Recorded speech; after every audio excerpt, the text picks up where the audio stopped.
So if you open, before we start, we offer a few prayers. I think I met most of the Matajis, but some couple of Matajis in the back I didn't meet. Probably we'll meet after. Um,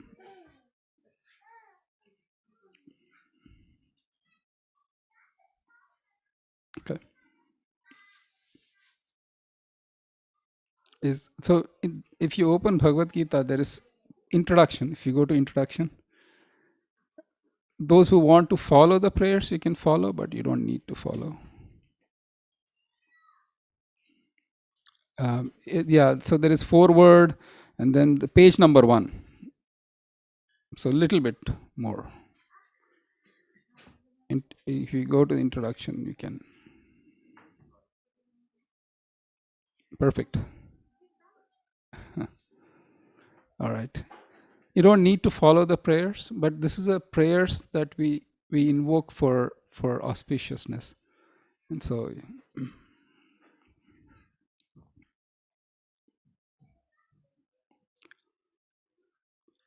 Om Ajnanatimirandasya Jnananjana Shalakaya Chakshurunmilitam Yena Tasmai Shri Guruve Namaha Shri Chaitanya Manobhishtam Stapitam Yena Bhutale Swayam Rupa Kadamahyam Dadati Swapadantikam Vandeham Shri Guroho Shri Yuta Padakamalam Shri Gurun Vaishnavamscha Shri Rupam Sagrajatam Sahagana Raghunathanvitam Tvam Sajivam Sadvaitam Savadhutam Parijana Sahitam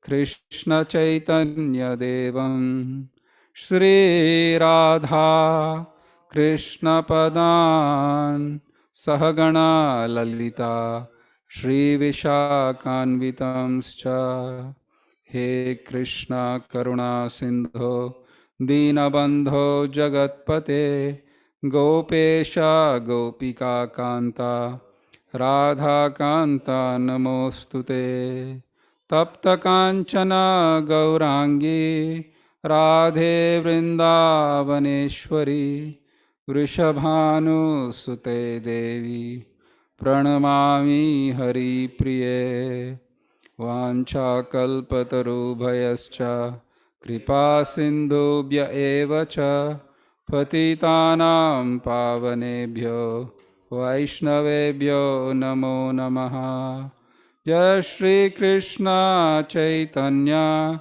Prabhu Nityananda Shri Advaita Gadadhar Srivas Gaura Bhakta Vrinda Hare Krishna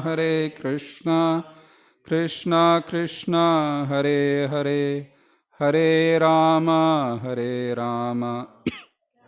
Rama Hare Hare Hare Krishna Hare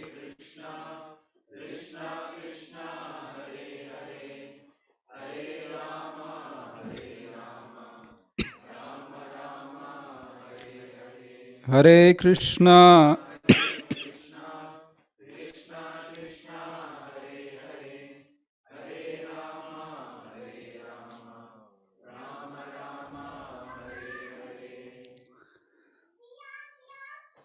I am so grateful to be here amongst all of you. It's such a distinct honor and pleasure. And I would especially thank,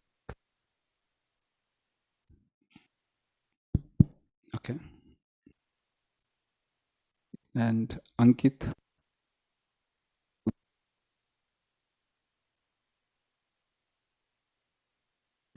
have here the distinct.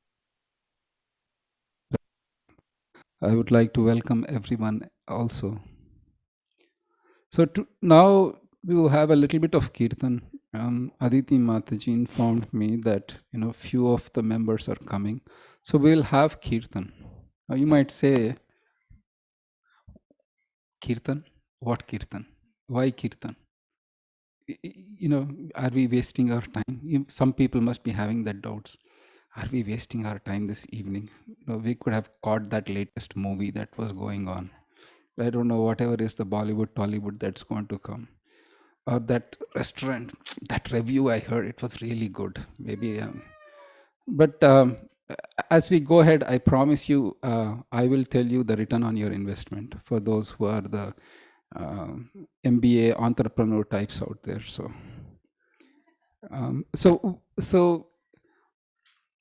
is the age or the present times that we are living in, it's very smooth, perfectly happy. Everybody is happy. Husbands are happy. Wives are happy. Children are happy. Society is happy. Government is happy. Everybody is happy, right? What is it, Ankur?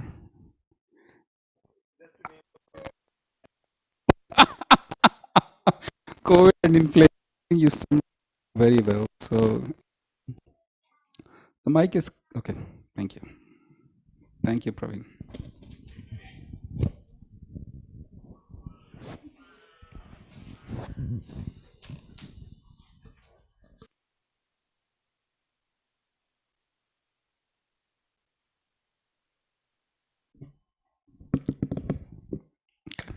Better. Thank you. And even at a very family level, there are so many difference of opinions. And even amongst the own family, there is quarrel at slightest provocation. Or is it just me? And COVID probably has exacerbated it because everybody is working together, right? Before we kind of go ahead, I would like to know your name, sir. You in the, yes? Nikul. Nitul. Nitul. Beautiful name. And you must, yellow dress. Bharti. Very nice. And Akanksha. Nice to meet you.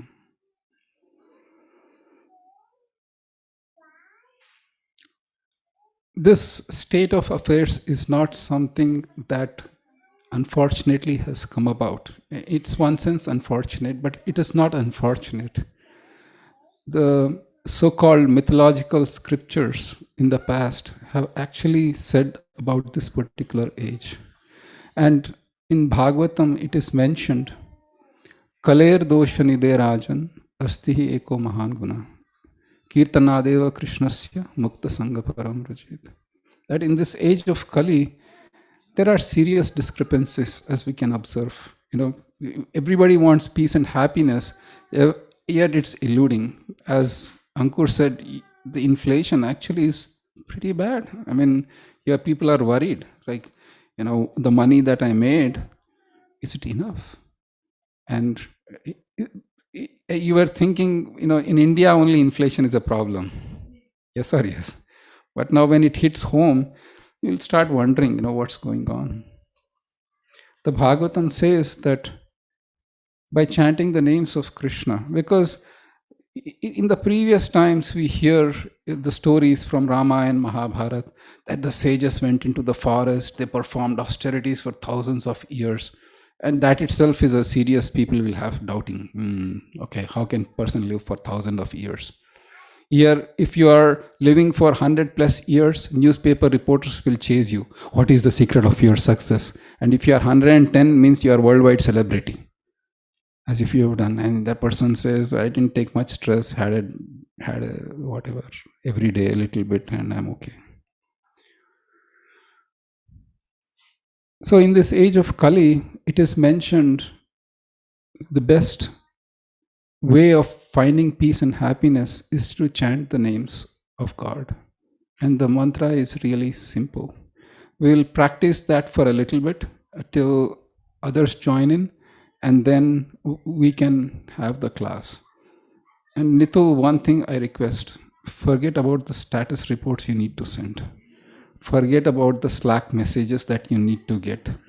Forget the email whether your boss was saying that you need that report by Monday, and then you're thinking, you have to work on the weekend to get that done. Just forget it, because these things will be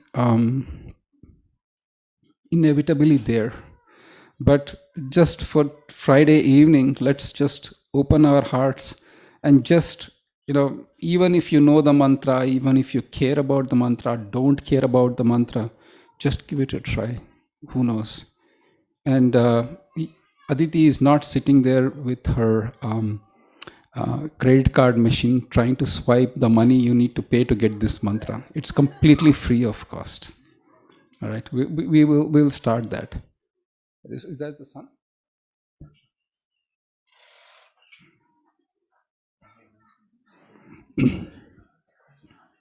No, it's fine. It's fine.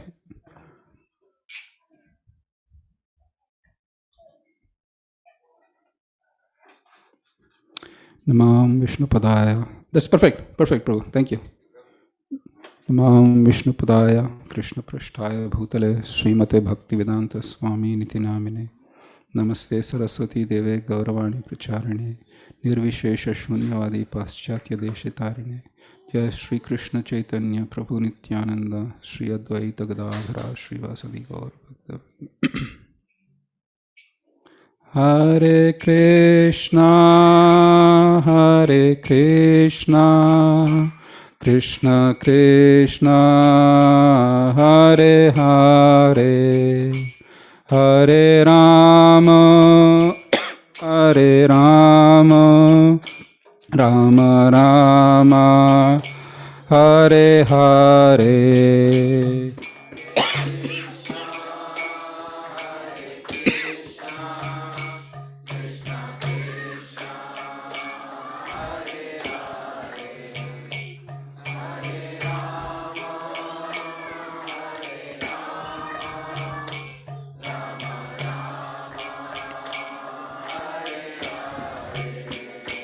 Hare Krishna, Hare Krishna, Krishna Krishna, Hare Hare, Hare Rama, Hare Rama, Rama Rama, Hare Hare. Everyone.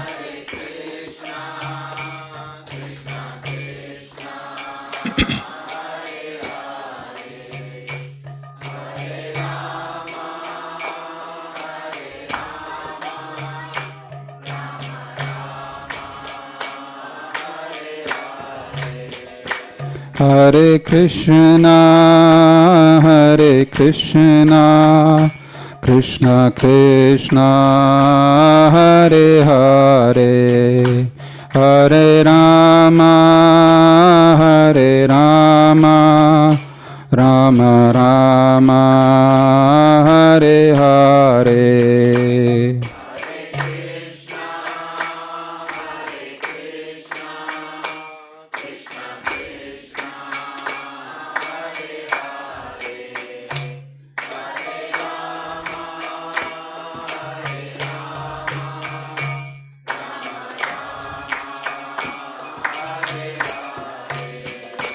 Hare Krishna, Hare Krishna, Krishna Krishna, Hare Hare, Hare Rama, Hare Rama, Rama Rama, Hare Hare.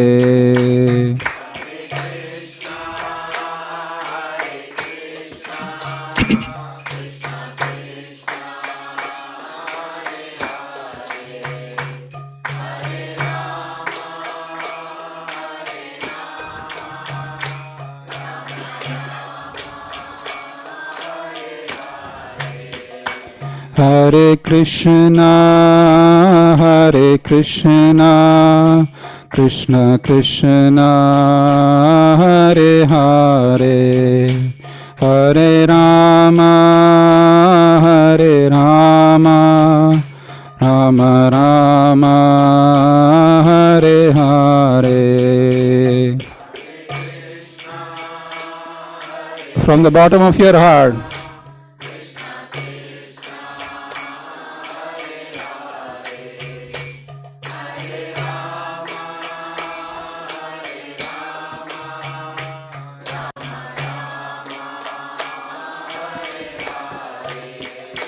Hare Krishna, Hare Krishna, Krishna Krishna, Hare Hare, Hare Rama, Hare Rama, Rama Rama, Hare Hare, Hare Krishna.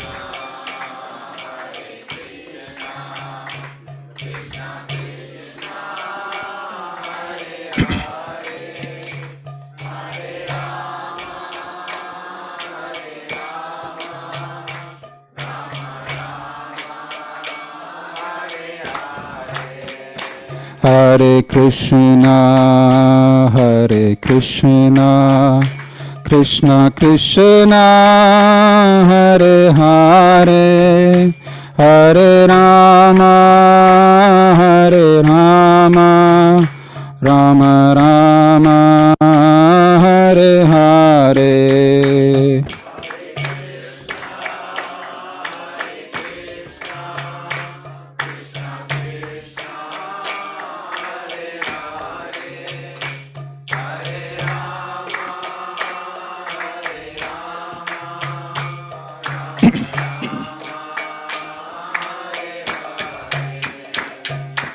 Hare Krishna, Krishna Krishna, Hare Hare, Hare Rama, Rama Rama, Hare Hare.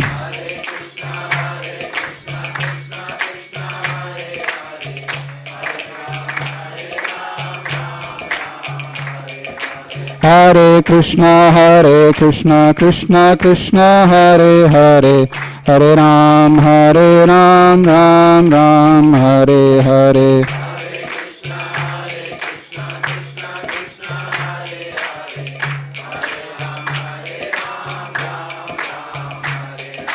Hare Krishna, Krishna Krishna, Hare Hare, Hare Ram, Ram Ram, Hare Hare.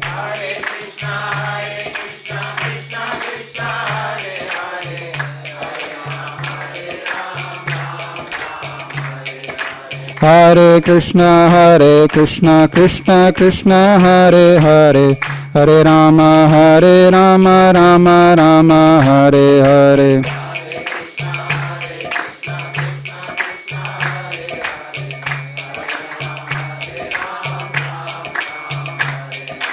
Hare Krishna, Krishna Krishna, Hare Hare, Hare Ram, Ram Ram, Hare Hare.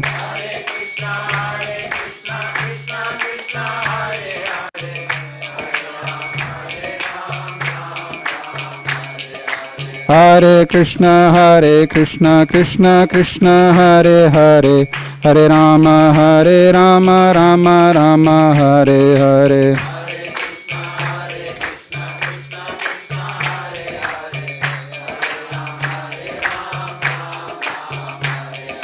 Hare Krishna, Krishna Krishna, Hare Hare, Hare Rama, Rama Rama, Hare Hare.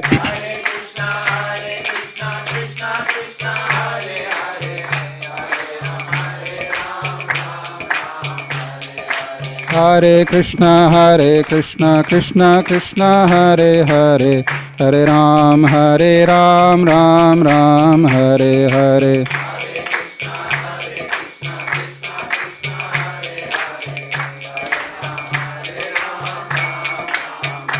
Jaya Prabhupada, Jaya Prabhupada, Prabhupada, Jaya Prabhupada.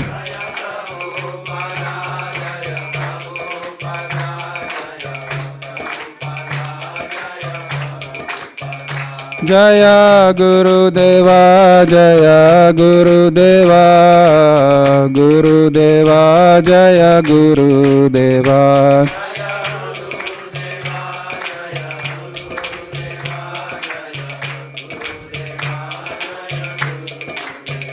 Nitai Gaura Hari Bol, Hari Bol, Hari Bol, Nitai Gaura Hari Bol.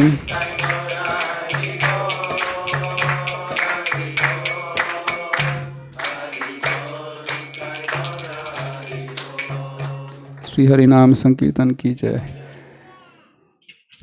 Sir, I didn't get your name. Harisha. Acha. Akshay. Akshay, you want to come ahead? Because it's. Are you okay? Comfortable there? Okay. And is everybody comfortable?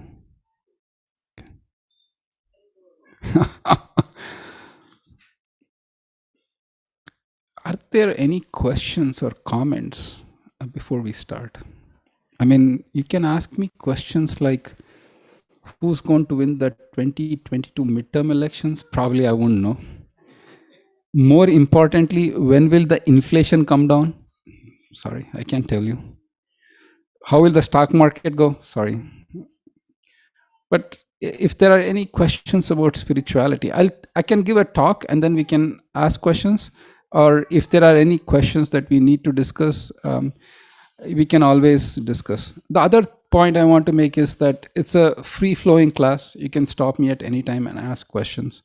No questions are unwelcome as far as spirituality goes. All right.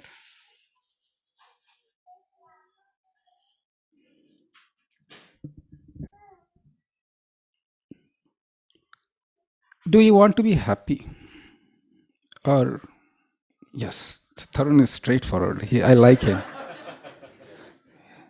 And that is true of every living entity, not just human beings, but even lower species of life.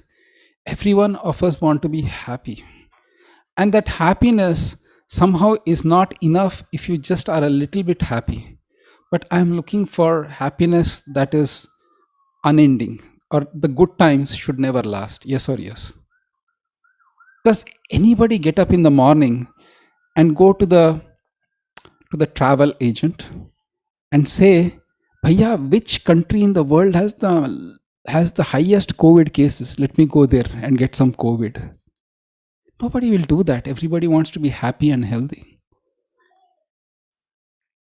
But then the bigger question, the puzzle comes is, then why is it not that I'm extremely happy with what I'm doing? Now, don't get me wrong. There are, when we do things, when we achieve things, there is definitely some happiness, yes or yes. And that's what drives us to kind of work, to have family, to raise a family, to have a career, maybe a business, maybe start a company. But then we can see that the permanent basis of happiness is something that's eluding. And oftentimes, our goal is, how can I be happy? Is that a fact? And I have another question. How many of you have pets here? Dogs or cats? Or why do people keep pets? It's a lot of hard work, no? The reason is, there is a reason. And the reason is, the deepest desire of the soul is to be loved and to love, and unconditionally. And pets sometimes give you that glimpse. When you scold them, you're upset with them, you're angry at them, still they make sure they come back to you, yes or yes. So the deepest desire for happiness is something that I cannot quench, I cannot quelch. That's the word is, I cannot suppress it. And in all places, in all circumstances, that's the deepest desire. But then the question comes is, there seems to be a dichotomy between the reality and how my aspirations are. Actually, I was reading one of the richest person in India. he's he lives in a, I'll just won't name names usually in my classes, but that person and his family lives in a 27th floor in Mumbai. That's it, enough said. And I was reading the Wikipedia page. It's open, it's nothing confidential.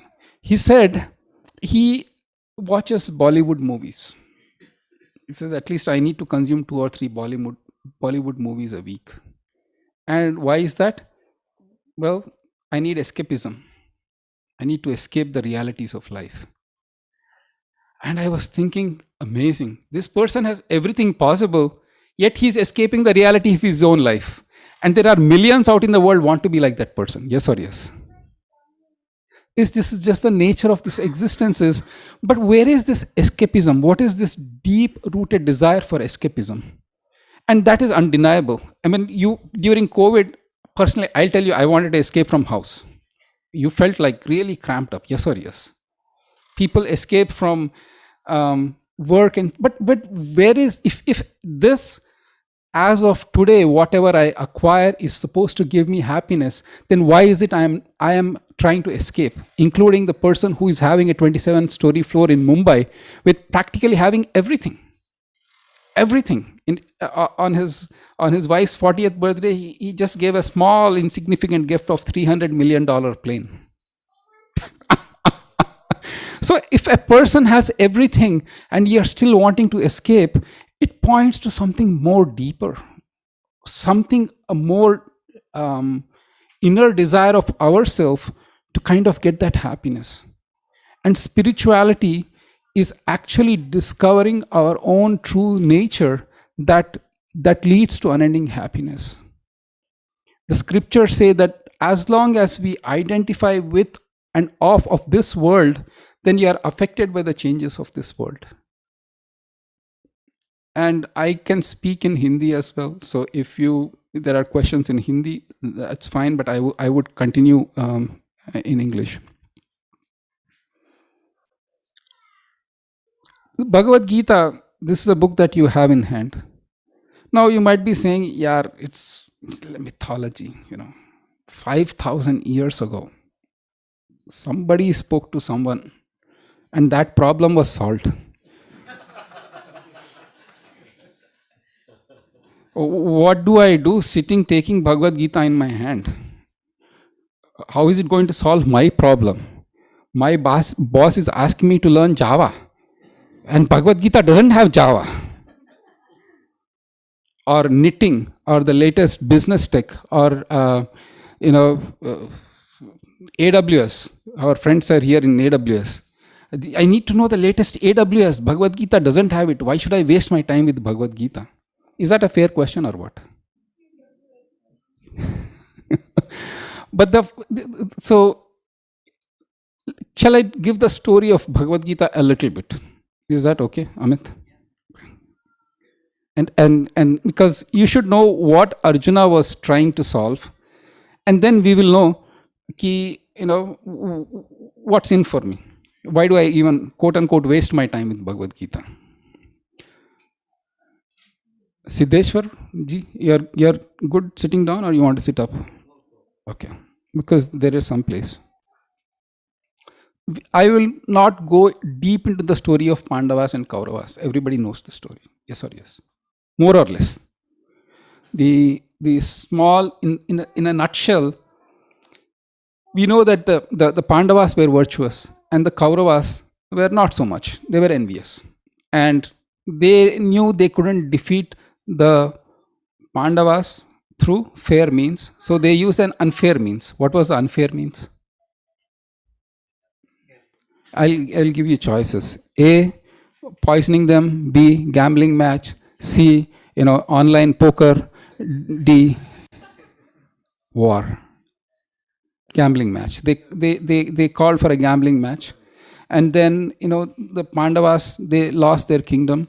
Their wife was humiliated. They went to the forest for 12 years. And 1 year they were incognito. Means that they had to disguise themselves. If Duryodhana found out that Pandavas were in fact Pandavas before that year ended, they had to repeat the 12 years. Now, Duryodhana, he had the CIA behind him. He was confident that he can discover Pandavas within that 1 year and he will send them back to 12-year rotation period and they perpetually keep the kingdom. But the Pandavas were not discovered. And 1 year back, later they claimed, they said, give us our land back. Because sometimes you have, Bhagavad Gita has this accusation against it. Yeah, what sort of God is this? Arjuna was willing not to fight the battle. He should have got a Nobel Prize for peace. But this Bhagwan actually incited Arjun and this whole Mahabharata started. Literally war. So they came back and they tried their best for peace. So Mahabharata is a book of war and Bhagavad Gita is kind of starting point of a war. But the peace efforts that took place was amazing. Duryodhana said, we will not give you your kingdom. And then the Pandavas said, give us some land. There is no Oracle or Google that we can apply. Because Kshatriyas in those days, they needed some land, some property, some ownership to kind of sustain. In fact, there are 4 classes according to Bhagavad Gita. That is Brahmanas, Kshatriyas, Vaishyas and Shudras. Now, there is a whole other caste topic that we can discuss some other time, but for some other time. The Brahmanas were not supposed to be employed by anyone. They had to do their, patan, patan, yajan, yajan, and then dana and pratigriha. They would sustain themselves. Kshatriyas, they would actually have to have a kingdom, some sort of land, some sort of dominion over the land to maintain themselves. Vaishyas would actually do farming, cow protection, and banking, and they would maintain themselves. Only Shudras were allowed to accept employment from others. So Pandavas said to Kauravas, please, we have to have some land. They said, give us 5 villages, as we know the story. Give us 5 villages, 1 village for each brother, and we'll be happy. But Duryodhan, no. And we know the famous story of how he said, I will not give you even a land where you can put in the needle. And the Pandavas were really upset with this. Krishna is the Supreme Personality of Godhead. He is the Paramatma sitting in everyone's heart.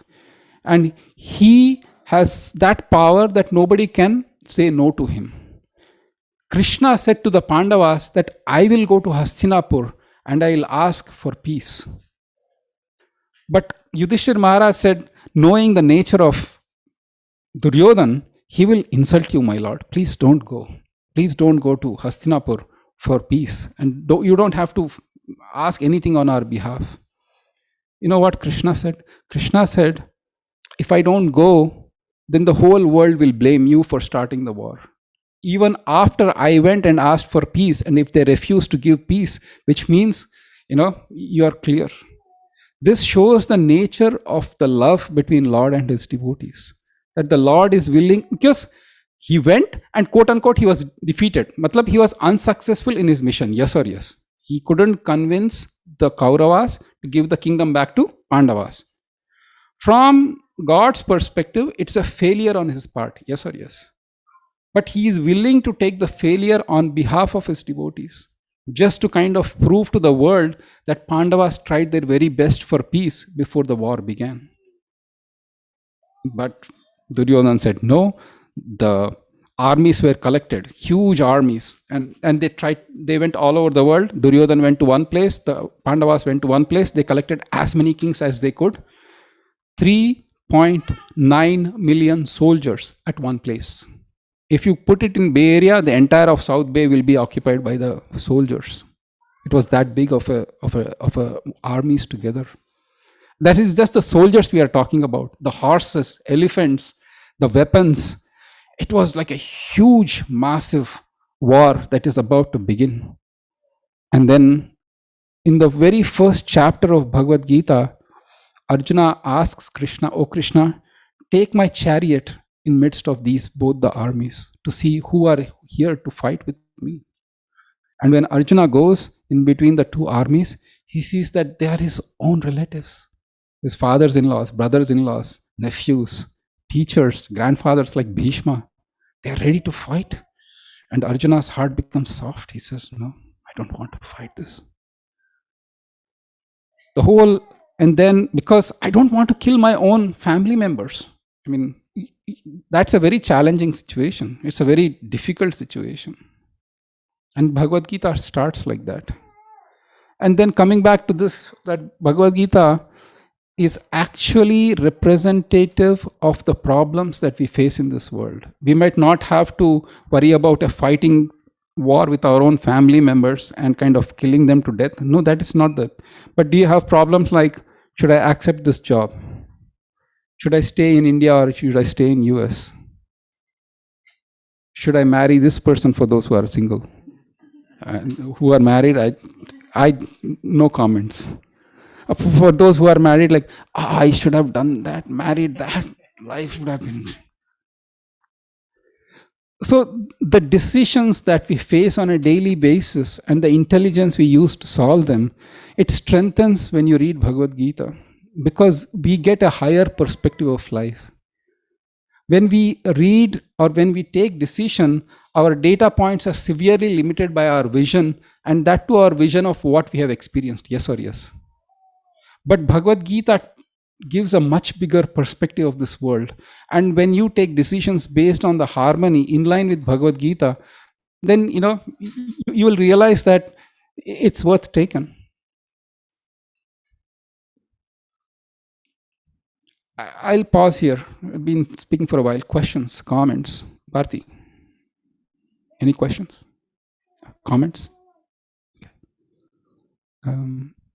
Any criticisms? You have to keep it verbal. No tomatoes, please, because I don't have protective gear.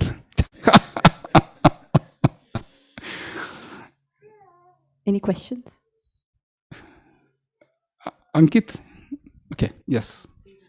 Hi, my name is Devina. I had a question for Devina? you. Yeah, Devina. Nice. Yeah. So my question is, how do you help Bhagavad Gita to form a decision when you're doing your decision making? For example, if there's a couple who's deciding whether they should sell their house or not, how do they lean on Bhagavad Gita to make that decision? So Arjuna decided that he will not fight the battle. All right, Devina. Is it correct? Devi Anna. Okay. So Arjuna said, I won't fight this battle. Initially he said, I will live by begging. And Krishna said, no, you have to fight this battle because this is ordained. And he gives so many reasons on why we have to fight. When our decisions are based on our Bhagavad Gita teaches us that our mind is such that it accepts and it rejects. The same exact thing looked so beautiful yesterday is like, meh. How many times did you have that feeling? How many times did you have the feeling, yeah, that just one thing I get, my life is perfect. You can fill in the blanks. That position, that car, that house, that wardrobe, that vacation. You can fill up whatever you want to. But then when you actually approached it, was it the same as your mind projected? I'll give one more example. You see the video of, you pick a place, fill in the blank with any favorite vacation spot, anybody. Miami. Okay. He is modest. No, seriously. I like it. Your wife is a happy person. Miami. So Tarun has a desire to see Miami. And then he reads the book on Miami. He watches the videos and the YouTubes on Miami. 4K high-res pictures with that, the drone is going over the blue waters and it's capturing the sharks that is going in there. And he sees the happy people on the beach. Yes, I will go to Miami. And he goes to Miami and he forgets it's July. As soon as he lands there, he's sweating. And then he's sweating throughout the day. And in the evening, he says, I need to go for a walk, man. This is too much. And then mosquitoes start harassing him. So you can see how, is that an experience? I'm sure it happens with everybody. And the mind, it accepts, it rejects, it accepts, and then once you go there, it'll say, oh my God, why did I even come to this God forsaken place? Yes or yes? And you can use God forsaken for anything. So Devina, in this case, you should consider, is it my mind playing games with me to sell this house? Am I subjecting myself to greed? Am I subjecting myself to, what is my big motive? And where is the spiritual weight behind my decision? Because if I leave to the whim of my mind, it keeps accepting and rejecting. You'll be tired after some mind. What is going on? Why are you pushing me like this? Go back and forth, go back and forth. So Bhagavad Gita teaches us to kind of control that mind and to tame the mind. So in that sense, you will make a decision which is holistic, which is not individual driven, which is not driven by greed. And then you will be like, oh my God, I sold the house, I got, fill in the blanks, 1.3 mil profit, but then the houses outside are 4 mil. Oh my God, what did I do? And I am having. So you can see how this mind, if there is not a higher purpose, if there is not a higher sense of duty behind your decisions, egoistic and individual and really self-centered decisions actually hurt us. Not just from an individual basis, from a community basis, from a global basis. Climate change. Is that something everybody heard, or is it me? Why is the climate change happened? Greed. Can somebody elaborate, please? Thank you, Naveen. Excellent. Not respecting the resources of nature. Other thing, 100 years ago, we said automobile is the greatest thing that can happen. And you can see how that drilling of oil is now causing that issues. So you can see, Devina, if the perspective is not a higher, out of higher respect, an environment, universe, or there is a higher being that is monitoring us, it's just like kids left, their parents have left the home, kids are having a party, and they are unruly. They will actually destroy the home. Not destroy, but actually make the home really, parents will come and they will be like, I'll leave the story. Is that helpful a little bit? It gives you that higher perspective. And most importantly, Bhagavad Gita gives you the intelligence to say that I shouldn't be just a puppet of my emotions. Anger, greed, selfish desire that really drive a person, especially in the modern context. The whole newspapers, world, advertisement, YouTubes, Instagrams, what is that, yaar? Thank you. My daughter talks a lot about it. They all drive to the simple thing that acquiring stuff, it become a consumerism world. And consumerism started with the capitalists who are greedy. And they need to influence people to buy their stuff where you don't need it. So you can see in a situation where the world is full of biased way of dealing with you, you get really frustrated. Am I existing just to fulfill the desires or be manipulated by people who are just, wanting to get my money? How many pairs of shoes do you need? Simple example. People have at least 30, 40. Do you need 30, 40? Don't need it. So here you can see Bhagavad Gita gives you that higher perspective to look deep within and not to be so much affected by outside world. I'll give you one more example. As you put years in life, you start getting depressed. Your bodily functions are not the same as before. Your sensual abilities are not the same as before. And senior years can be sometimes lonely, depressing. There are bodily ailments, the sensual, digestion power is, so many things happen. And Bhagavad Gita says that not to worry about this, because this is a natural phenomenon. In Bhagavad Gita, in the second chapter, Krishna says, Dehinosmin yata dehe komaram yovanam jara tata dehantara praptir dhiras tatra namuhyati.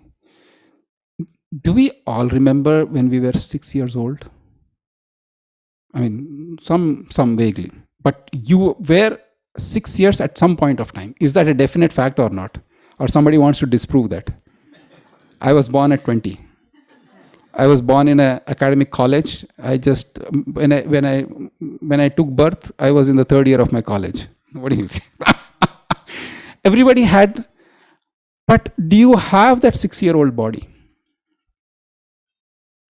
I mean, I am way past 6 years. Today, if I go to my mother, mother, please buy me a toy.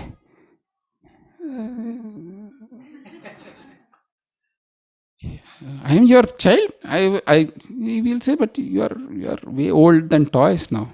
I'll buy you a toy, but also I'll pay for your psychiatric fees. Because that body, that mentality, that mischievousness, that immaturity, all is gone. Yes or yes? But you are still remembering that, which means that you witnessed that passing of the body. And today, where you are, you have a whole other body. And science or the medicine has said that every 7 years, every single cell of your body is changed. Which means every 7 years, not one cell that was existing before 7 years is here anymore. But then the bigger question comes is then who am I that is witnessing the change of the body? Because that body is dead for all practical purposes. So Bhagavad Gita teaches us to go deep within and to discover these truths that will give such a tremendous spiritual strength to tolerate these waves of difficulties that come in this world. Otherwise, you'll be just tossed about for popular opinions. You'll be tossed about with popular theories of popular fashions. And then you will be like left astray, seeking the deep meaning of life. Shall I tell you one good news? How many of you want, and please be honest, given a chance, how many of you would like to be the winners of Powerball lottery of $40 billion?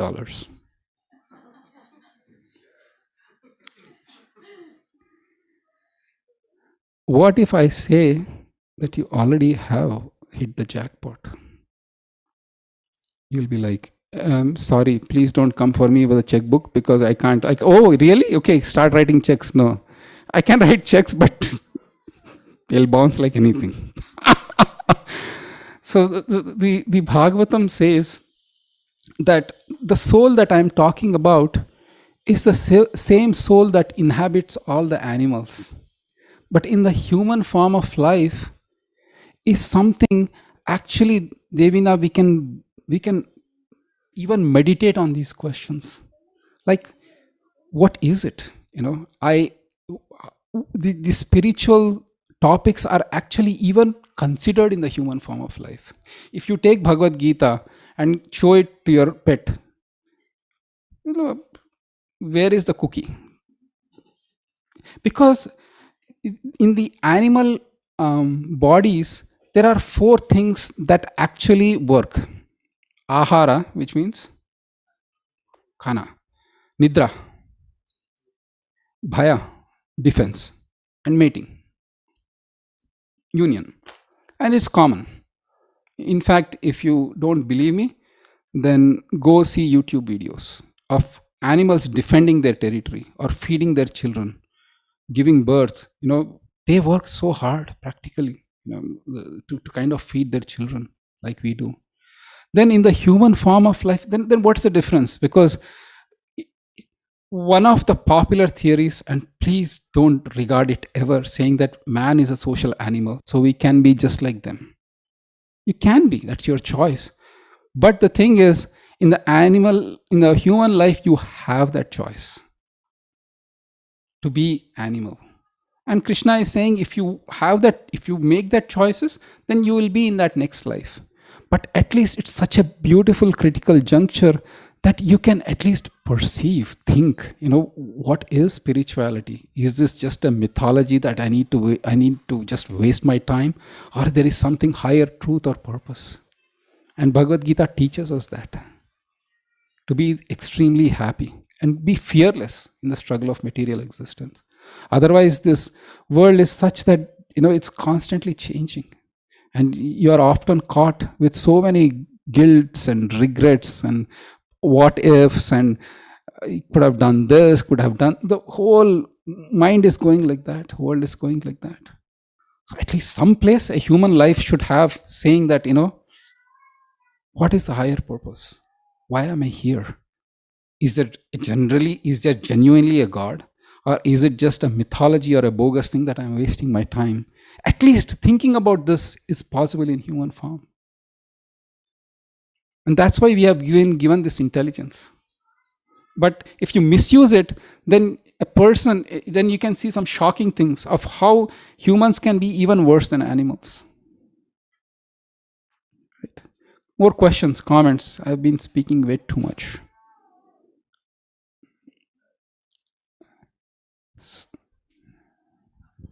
Yes. So I have a question, something that I've been thinking quite a bit about. You started the talk about happiness and how one can be happy. And then we also talked about how a lot of things are interconnected. Like you talked about, other animal species.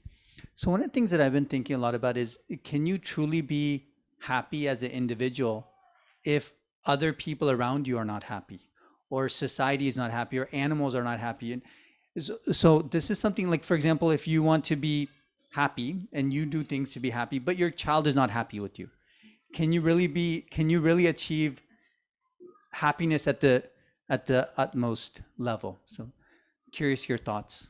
Thank you. So you said Akanksh, your name? Akshay, thank you. Akshay, there is the Bhagavad Gita right next to you. If you can open chapter 6, verse number 20, and somebody can give the page number to Akshay. Verse 20, 21, 22. So those are the...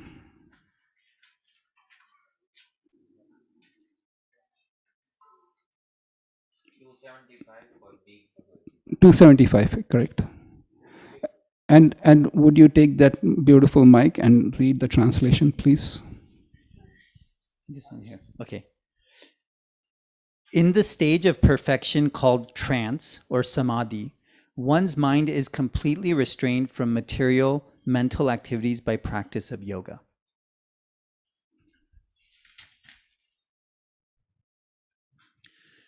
This perfection is characterized by one's ability to see the self by the pure mind and to relish and rejoice in the self. In that joyous state, one is situated in boundless transcendental happiness, realized through transcendental senses. Established thus, one never departs from the truth, and upon gaining this, he thinks there is no greater gain. Being situated in such a position, one is never shaken, even in the midst of greatest difficulty. This indeed is actual freedom from all miseries arising from material contact. So let's come back to this is nice. Very nice. So let's come back to your question about your child being unhappy.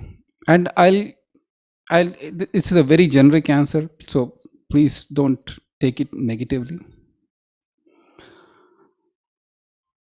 The child is unhappy about you, and most of the cases, I have a child, is you didn't give them something,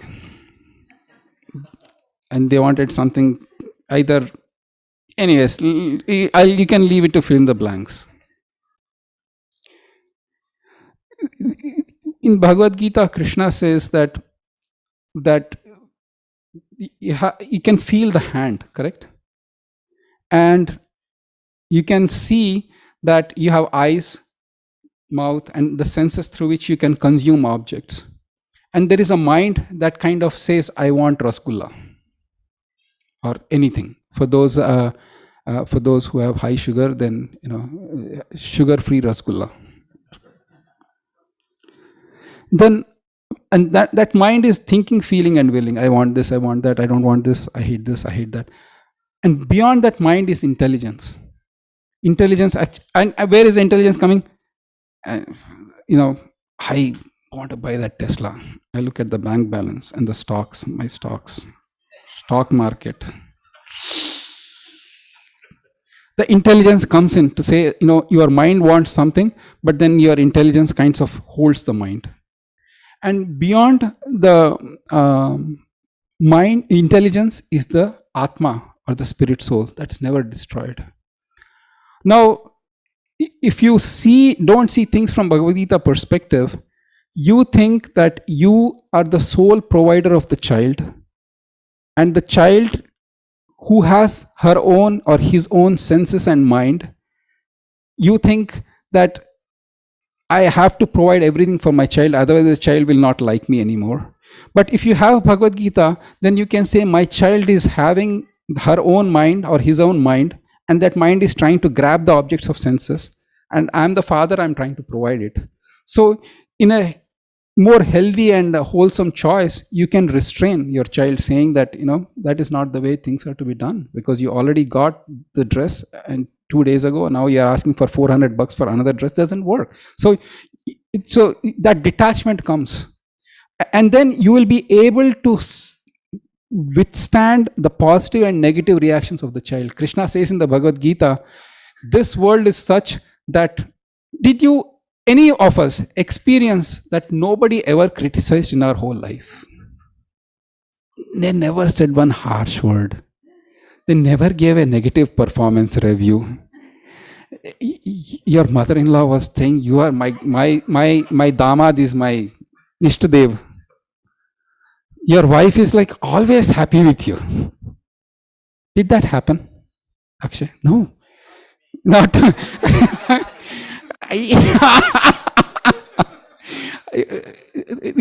The point is that the point is, Krishna says that this world is such, there will be praise and there will be blame. For one who can be equally situated in praise and blame is truly an intelligent person. So you will be able to withstand those. And more often than not, the blame comes because others are hurting. There is some stress and I take it on somebody else. There is anger, I take it on somebody else. The Bhagavad Gita is able to tell you that, it's not you. It is the state of mind of other person, but you don't have to partake that anger. You don't have to react. So you can see the world becomes much calmer place. Is that helpful a little bit? Yeah, because these, unless you know who I am in truth and the levels that I am in, you will be responding to only one level. And that, as you are, based on the false ego. Yeah. Make sense? Thank you. No, beautiful question. Thank you, Akshay. Other questions, comments? Ankit ji, yes. With detachment, how do you, and this is where I struggle, how do you find lasting motivation? Something that doesn't ebb and flow every day, but something that's lasting. Not desire, not happiness, but lasting motivation. Thank you. Arjuna was demotivated in the first chapter. He was like, I don't want to fight this battle. And he gave the reasons why. I'll pick on somebody. I'll pick on my friend Satya here. Satya, I will give you $20 million and I'll give you an island in the middle of Pacific Ocean. There will be nobody else except you. You will get a big 20,000 square feet home, Lamborghinis and all the cars that you need. Will you accept it? Because there is nobody to show your opulence. What's the point in having it? Arjuna was thinking the exact same thing. If I kill everybody, then who are there to celebrate my victory? The second thing he said is that Duryodhan, he with all his millions of flaws, he's a good king. If I take this war and if I kill millions of soldiers, then their wives will become widows. Children will be unprotected. The whole society will go to hell. I don't want to fight. And then the third thing he says is, if kill my superiors, then I'll be committing sin and I'll be going to hell. I don't want to. Then Krishna says, Arjuna, you are thinking of the fruits of your action. You are calculating the future and your action is tied to what your expectation is. But if you can fight without worrying too much about the expectation, there is no better motivation than that. Because you are fighting for a higher cause. And a simple example, an entrepreneur, for example, there is this dilemma. When you start a company, you have this twin pressure of making sure that it's as profitable as soon, because the bottom line is really important and you have to keep an eye on it. But at the same time, how can you keep yourself motivated is that though you keep an eye on the bottom line, that is not driving your actions. Your integrity, your values, and what you can do, not just for your own self or for your company, but for the larger good. If that holistic picture is there, then you'll keep motivating. And also, one last thing, if you have to depend on Krishna. Because Krishna says, if you consider yourself to be the fruits, you are the creator of the fruits of your action, then you're wrong. Anybody heard this verse? Karmanyevadhikarasya. See, Krishna says that you have a right to perform your duties, not of that results. But that shloka has been used, abused. The politicians say that, I'll take on corruption, karmanyevadhikaras. That's my duty to take corruption. You're going to hell, Baba. So the motivation Ankit has to come from a higher purpose. And then Krishna is saying, loss or profit, just keep fighting. Because eventually, the problem is, assume that when you start a business, if things are going south, then that mental tenacity to hold on to, that will be the most toughest challenge. Should I continue? Should I throw in the towel? Should I continue? Should I throw in the towel? Because you're continuously driven by the results or the profits or the loss, your actions are motivated or demotivated. But when you rise above them, and to say that there is a holistic reason behind why I'm taking this decision, and there is a motivation is strong, then it will be strong. Go ahead, Ankit. You should discuss threadbare. Thank you, Prabhu. I just have a quick follow-up on it. I mean, in Arjuna's case, at least looking back, it feels like it was an extreme situation where the choice between what was the right or wrong may be more clear. How do we connect more, trivial, let's call it trivial, like, compared to that activities on a day-to-day level? Because I feel like I can justify anything, make like 5-hop connection to, whether it's right or wrong. So how this same concept of motivation, but how do you apply that to more trivial activities? So Krishna, we can take it offline to discuss more specific cases. But since you ask a very generic question, I'll give a generic answer. Hopefully, it will satisfy. Krishna says that you live in this world to maintain. To maintain yourself and do the bare minimum. I'll give a simple example. My good friend Achyuta Kumar Prabhu and he and his family go to the Hawaii. They go to a nice hotel in Hawaii. And it's beautiful hotel, resort right next to the beach.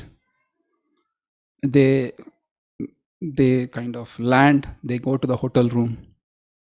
As soon as they land to the hotel room, Achyuta Kumar Prabhu puts the bags and everything, and he tells his wife, I'm off to the hardware store.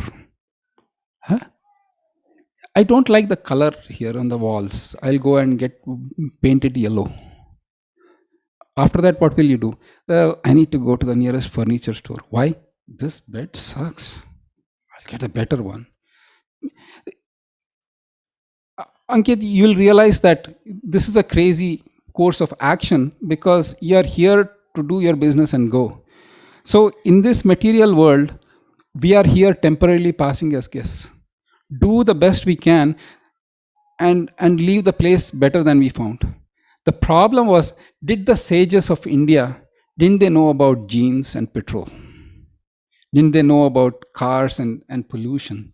Didn't they know about establishing factories? They could do it, but they realized that the planet will be taking a hit, much to our dismay. So, what would be the larger context of your decision making? Is it going to be just for myself, my family, my community, or global? And now people are realizing it. Government is trying to implement it. If you have factories, then you should have so on and so forth. So if you identify yourself as a part of that microcosm and you have your responsibility, then your vision will be much bigger.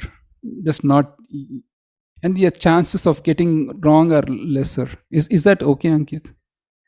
Thank you. And Krishna is saying that loss and gain will inevitably come. You know,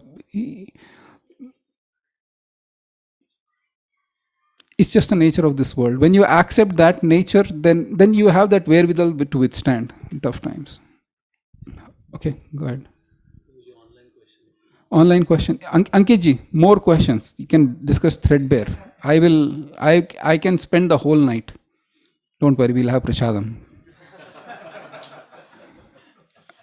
And prasad for those doesn't mean like, give some laddu, like quarter of laddu and then send you home. No, there is full dinner. Yes, online question, please. Yes, Sirisha Mataji. Hare Krishna Prabhuji, Danvat Pranam, Jai Shri Prabhupada. Dandavat Pranam Mataji, Jai Shri.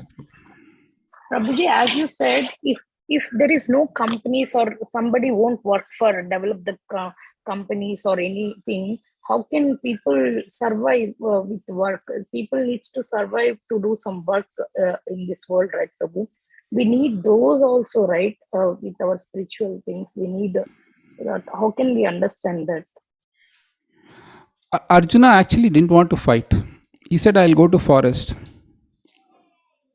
Krishna says in the 3rd chapter, we can, if we can have, if we have regular programs, then we'll do the entire Bhagavad Gita. But Krishna says in the Bhagavad Gita that don't think that you cannot work. Okay, one question. How many people get up on a Monday morning? Sorry, your name? Pooja, sorry. I always get confused between you and your sister, so forgive me. Pooja, I will remember. Pooja, you go to, which grade are you in? 7th, you're going to 8th now. Okay. So the first day of the school, your first day of school, you'll be excited. Maybe 2 months after school. 2 months after you go to school. One Monday morning, you have to go to school. Will you be excited to go to school? Thank you for being honest. Who will say Monday morning, I love my work so much that even if they don't pay me a single cent, I'll go and work. Devyani, tell me about it, Devani. Huh? Even if they don't pay you. There we go. But you are a very, very rare soul. Because you are the only person. Actually, I have been doing these classes for quite a few years now. This is the first time somebody told me that rare a person you are. But so the point here is Krishna is saying that if you don't work, then you can't even maintain your body. So you are forced to work in this world. As soon as you come to the world, then you are forced to work, whether you like it or not. And Krishna is saying that even if you don't want to work, you'll be forced. And there is a retirement plan mentioned in Bhagavad Gita. For those who are like saying, okay, Bhagavad Gita is all about work, there is a retirement plan, a retirement point in Bhagavad Gita we can discuss as well, where Krishna really says, for XXX, for dash, dash, dash, there is no duty. That person is free of any duties. So till that point, you are forced to work. And there is a nature. You have some nature. And, some people, they like to do business. How many times you have seen employees who said that I will quit and I'll start something on my own. because that's their nature. They just can't accept, working for others. They want to be, generating money. That's their nature. So based on the nature, you work in this world. So Krishna is saying that this will continue. So that's how we maintain. I'm sure birds don't want to, but they are being maintained somehow, one day or other. Sir, I didn't get your name. Arithro. Nice to meet you. Is that helpful, Sri Chamataji? Yes, Prabhu. I have one more follow-up. Is it okay if somebody is studying stage, they can think that they can have a good life and they can get, they can aspire for a good life and they can work for it and then they can use that in Krishna service. Even it is okay to get to think that we can be in a good position. Why not? Or Yeah. yeah. You can always aspire. In fact, it's a natural thing to aspire to have a good life in this world. And part of that is Krishna is saying that one performs some sort of charitable work and other things based on the money you earn, to kind of have a peaceful life in this world. That's what Krishna says. Yeah, why not? Sure, Prabhu. But Thank you. but Hare then Krishna. one last point. Hmm. There is something called, karma. It's a big topic. If I start now, no prasadam. That is the karma, destined karma for tonight. I'll keep it in a nutshell. I'll keep it really small.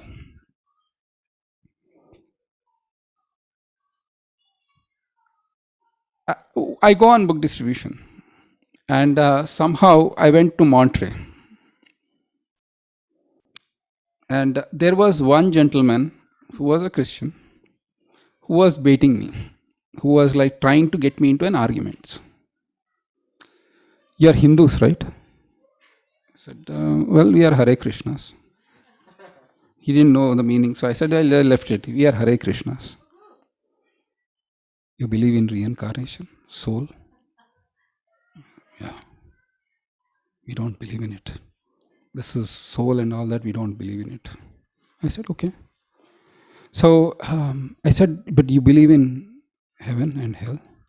Yeah. Those who follow Jesus, they'll go to heaven. Yes. Otherwise, you'll go to hell. I said, okay. I said, who is going to go to heaven to enjoy with Jesus? I said, what do you mean? Well, the person dies, the body is here. Yes or yes?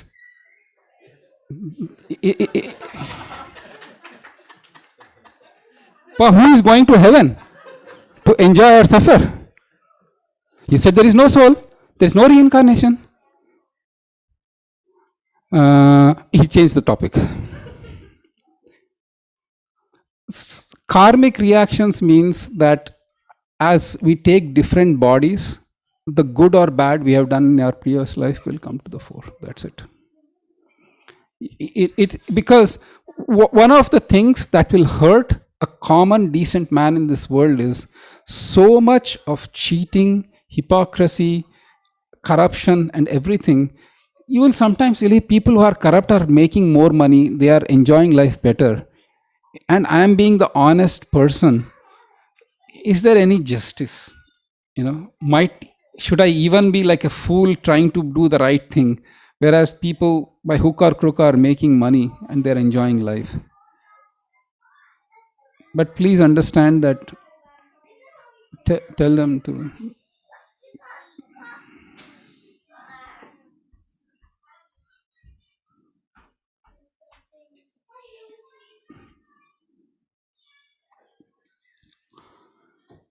And it certainly demotivates. I mean, it's like I'm doing the right thing, I'm nice guy, yet not making much headway.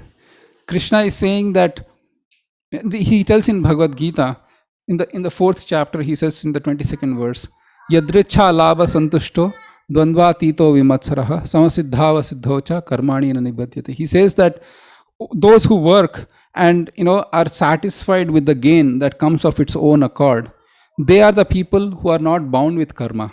Otherwise, you can say, oh my God, you know what? I can work really, really hard and make a lot of money, and by hook or crook. Then in that case, that hook or crook is going to bind you to karma. And in the next life, you will be facing the same situation that you perpetrated in this life. And immediately Bhagavad Gita, just from this very single concept, gives the spirituality and integrity. You know that if I will take $1 million from the bank and then I will run away, or I will not repay that, in the next life you will be deprived of that $1 million. If you have that faith, then you will never do that. In the integrity automatically comes. You're like, why? Why should I do it? In India, actually, it is such a tragic thing. They earn crores and crores of rupees, not only the people in power, not for themselves, not for their children, for their grandchildren, for the great grandchildren, another 20 generations down the line. With all the sin, when they die, they don't even know who they are in their next life. Can I share a small story? Karmic. And then we'll leave it at that. Aditi, you have to stop me. Otherwise, I'm just it's like a runaway train. A person was really a rich. I'll tell a joke and a story. So as you grow old, then you'll become calm, you'll become peaceful, you'll become spiritual. How many times you read, "Arey bachcha, Bhagavad Gita don't read," because you will become a sannyas and go to forest. You'll stop enjoying life. It's for old age.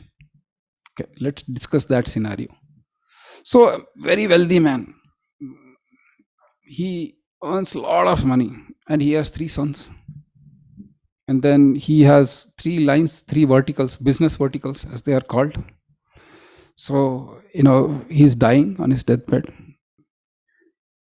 And he calls his first son. He says, what about vertical number 1? He says, Papa, this is doing great. The bottom line is this, it's working great, it's this. And then he calls son number 2. Hey, Papa, what about this? And then he says, this is great. This is son number 3. He says, excellent. Not as great as my elder brothers, but it's doing okay. He says, if all the 3 of you are here, who is managing the office? Even at the time of death, you can see how the attachment is so strong. And Krishna says, yam yam vapi smaran bhavam tyajatyante kalevaram. Whatever you think at the time of death, you will be that in the next life. Arey Baba, Pakistanis are told, Indians, you hate them, hate them, hate them. They grow with a hatred and die with a hatred of who? And the next life they'll become Indians. Krishna is saying, whatever bhav you are in, that you will be in the next life. They're not even able to realize that simple fact. The story is that there was another rich man. He made a lot of money. He built a palatial house, 20,000 square feet house in Los Altos, whatever.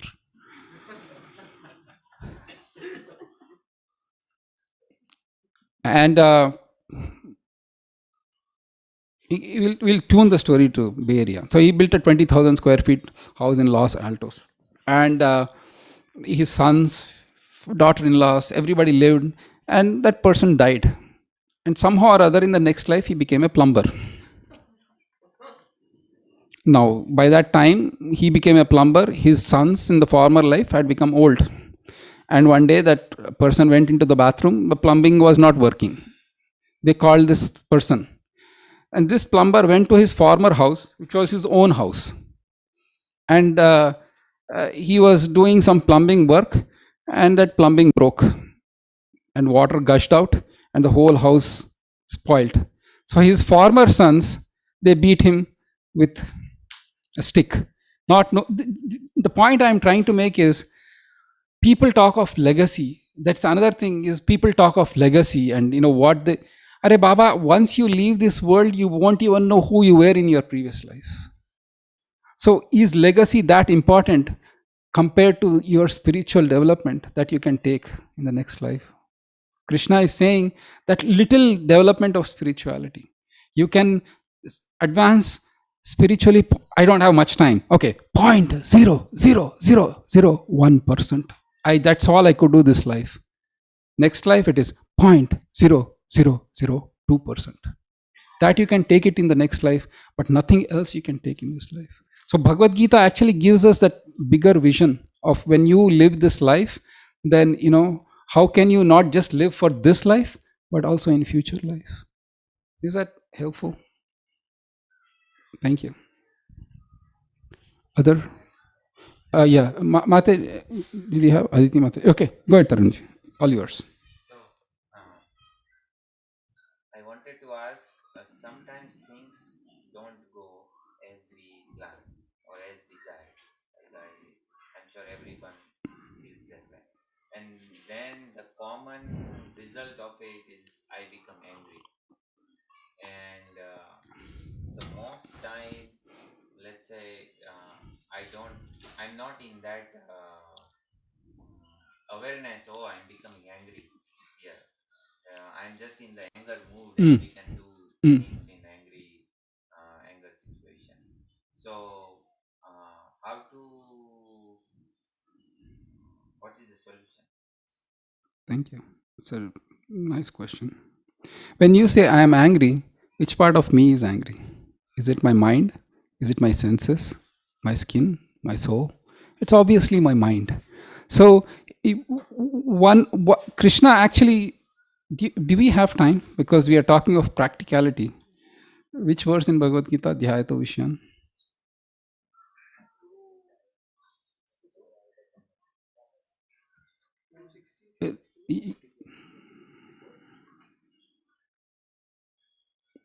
And you have to tell the page number.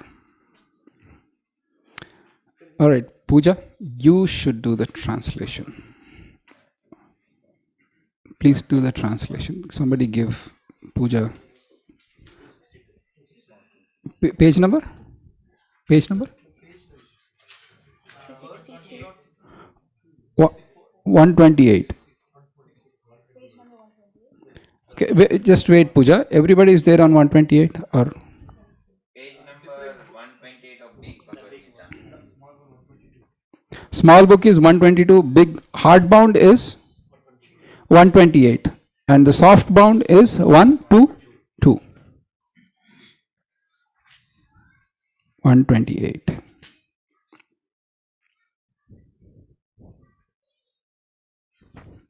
All right, Pooja, you should do the translation for both those verses.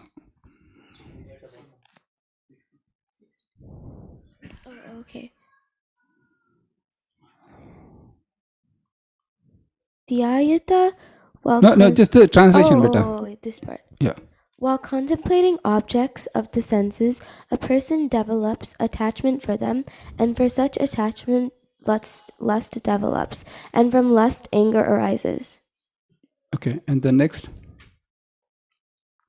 From anger, complete delusion arises, and from delusion, bewilderment of memory. When memory is bewildered, intelligence is lost, and when intelligence is lost, one falls down again into the material pool. Thank you. So when we contemplate on the objects of senses, inevitably we have some attachment. And you can see how many cases happen in India and elsewhere where there is a jilted lover, and really tragic consequences, even in the US as well. So you can see how having that spiritual context we'll get that detachment. Ankit was talking about detachment earlier. You can see it's not worth it, to kind of, the relationships in this world are really temporary. They are there for some time and then they disperse. One wouldn't go to such a point that you will be like disturbed and get swayed by anger to the point that people do violent things under anger. And Bhagavad Gita teaches us that don't think it is yours, because if you think that's yours, then it's yours to control, and then when things don't go as you planned, then let's destroy it. I mean, there are sickening stories of how a person, employee, couldn't have a job and couldn't support the family. They said, since I can't support you, you are mine, let's all die, or I'll kill it. This is such a thinking. This is, again, a very egocentric view of the world versus being a more universal centric view, or God's view of the world. And then you will realize that you are not that, you're not the center of the universe.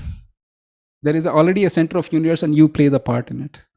And then your frustration will be little less comparatively.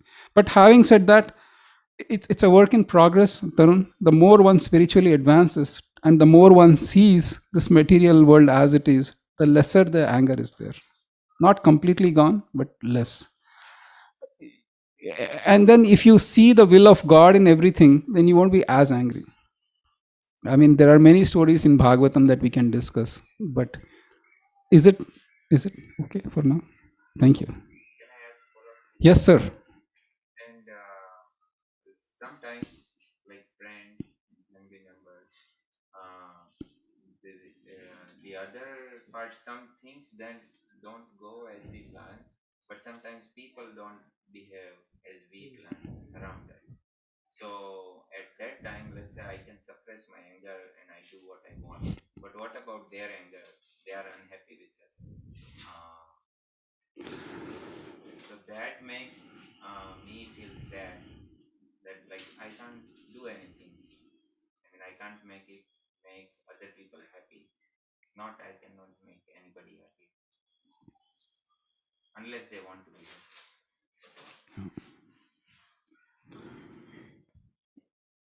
It all boils down to our intention. We want everybody to be happy, whether they accept it or not, it's their choice. My intention was correct. So, if my intention is correct, and if they were happy or unhappy, I can't control their nature.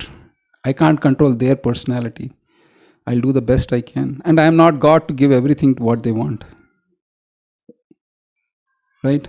And same way, the expectation also, that how much can I get from others versus how much can I give others. A soul that is actually in seva, giving to others, is more happy than constantly receiving as well. So we do the best we can to give to others as much as we can. Yes, Devani. Divina.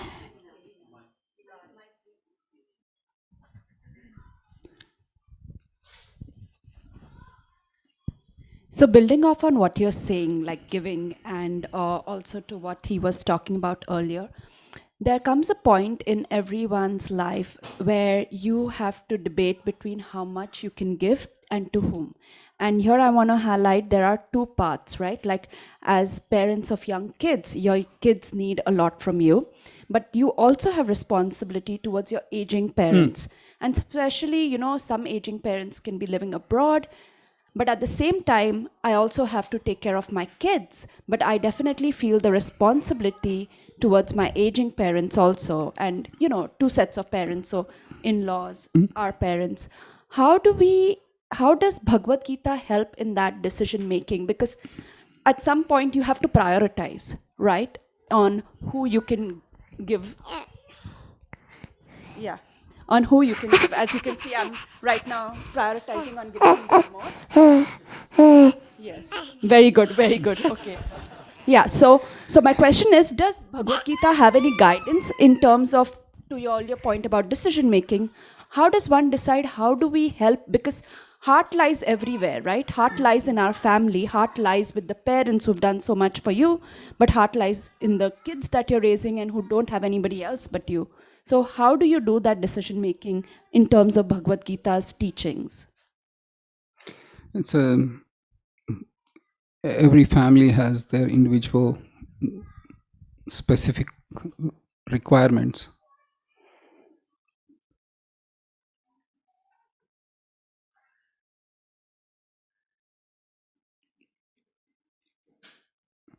In Bhagavatam, it is mentioned that one who is fully surrendered to Krishna, because the reason the responsibility came was because there is an obligation, right? Your parents took care of you, and then you want to reciprocate and repay them in their. The Bhagavatam kind of mentions that one who is fully surrendered to Krishna, he or she is in a state of less debts but more of emotional attachment. So every person is a debtor to his parents in terms of helping them out or raising them. But those who are surrendered to Krishna, they do it out of emotional support for their parents.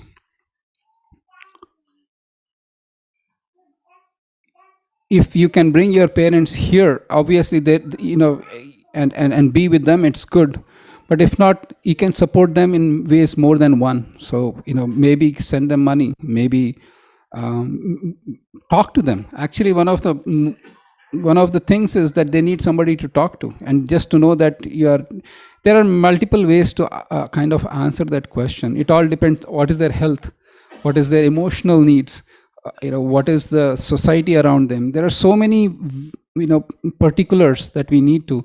But I'm really grateful, Devina, that at least you think and reach out. But how you can support is more of a personal choice. But support you should in one way or other. The best way to support them is to encourage and tell them about God and Bhagavad Gita, seriously speaking. Because the spiritual support that you can give them probably is the greatest support, and that's what they can take when they eventually have to leave the body. So if you can help them in that way, that would be the biggest, apart from the physical, emotional, and other. Is that okay? Thank you.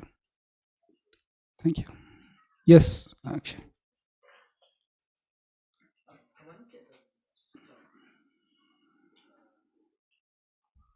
Okay, sorry. I wanted to go back actually to the question you were asking about feeling anger. And one of the things from a spiritual standpoint, not so much feeling anger, but like how anger comes about.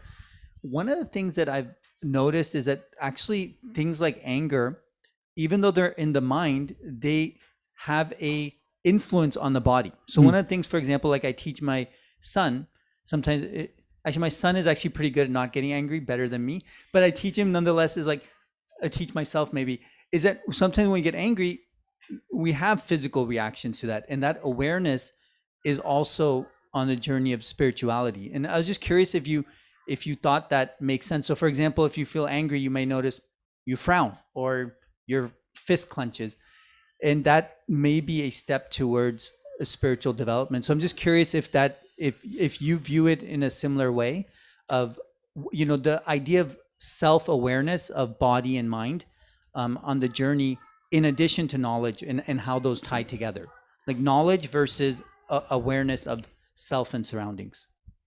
So Akshay, if I understand your question, are the symptoms of anger going to help spiritually? I'm sorry. Please So no, forgive me. I think like the anger was just an example, but I was just saying on the journey of spiritual attainment, one angle is knowledge. Like we get knowledge from Bhagavad Gita, but there are other ways of spiritual development. And I was curious if you could elaborate on what you think those are. One of the things that I try to teach my son, rightly or wrongly, maybe you could tell me, is even becoming aware of yourself, how you feel, how you breathe, when you feel emotions, how it transpires on the body. So I'm curious if you could elaborate on the journey of spiritual attainment. Got it. Thank you.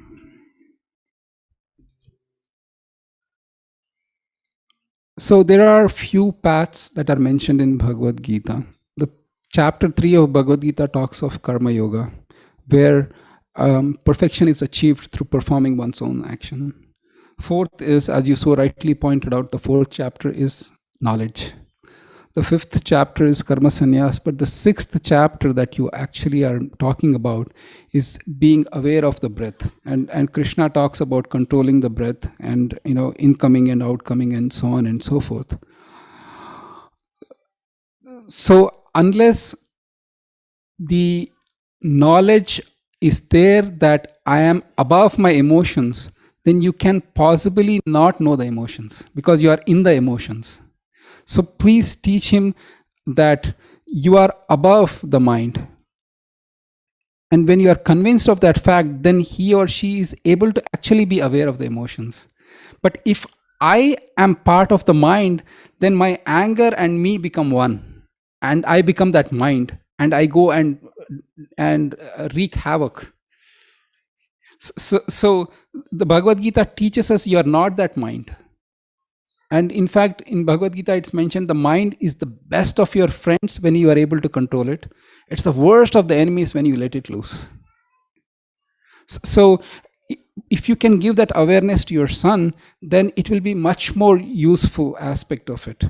And then in the modern thing, there is also called Bhakti Yoga, which is the direct communion with God in the form of some regulative practices. That's been more effective in this age, because in the previous ages we had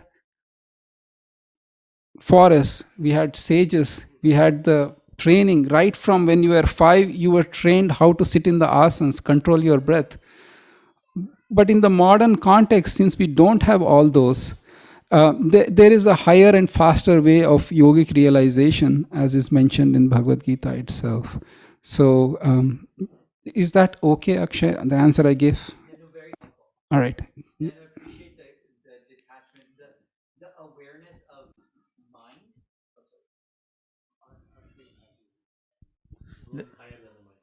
Yes, I think like that was actually, that really resonated, is like helping one, like especially with kids, like and even with all of us, but just understanding to witness that detachment, because when we feel that emotion, it's so strong that we don't realize that we're completely caught into the mind. Nice. Right? So elevating the understanding beyond mind, I think that part was especially helpful. All of it was helpful, but yeah, that part really resonated. So thank you. Only when you can see it can you reject it. Otherwise, you are controlled by that emotion and you feel helpless. So you're spot on. So can we stop here? Because everybody must be hungry. The kids must be looking for weapons.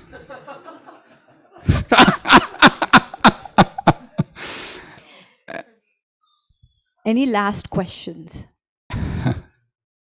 Yes, Srivas garu. And just if you, shall I introduce the person right behind you? No, that Srivas, meet Srivas. Srivas, meet Srivas. Yes, please go with your question. Actually, this question is lingering in my mind from quite some time. Now the world is speaking about the spirituality. I mean, majority of the people are talking about spirituality, and how this spirituality is connected with Krishna consciousness.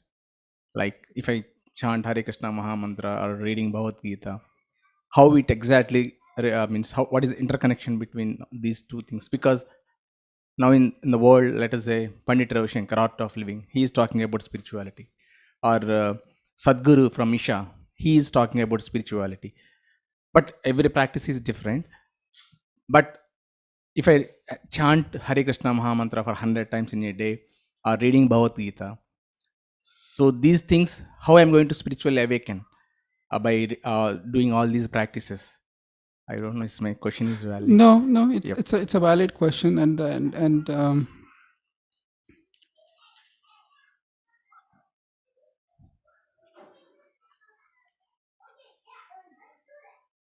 we talked about the Atma, right?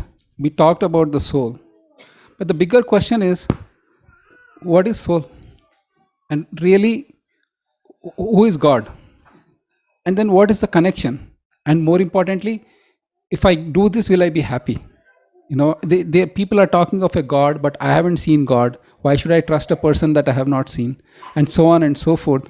When you read Bhagavad Gita, you automatically feel it. Or when you chant Hare Krishna. So Bhagavad Gita, you can take it. Srivas, do you have a copy of Bhagavad Gita at home? Okay. And the Maha Mantra is there, you can chant it. After a stage, you will automatically feel it. Nobody should say that it is there, because the reason is this: we are spirit soul, we can that spirit soul can reciprocate with something spiritual. Now, there have been practitioners of Bhakti Yoga for last 40 to 50 years, and we have seen them with their eyes. To this day, they are getting newer realizations. Even Mahatma Gandhi said that whenever I have problems, and then I read Bhagavad Gita, I get fresh meaning every day. So the spirituality aspect of it reciprocates with the spirituality aspect of Bhagavad Gita, and you can feel it. So, for example, if you are eating a rasgulla, which means your tongue is tasting the rasgulla, it is matter and matter. Your mind wants the rasgulla, assume, but unless your tongue gets it, it is not happy, correct? I mean, if you know, you are from Andhra Pradesh, you know that you know that movie Ahana Penlanta. Hanging from the wall. You remember that scene?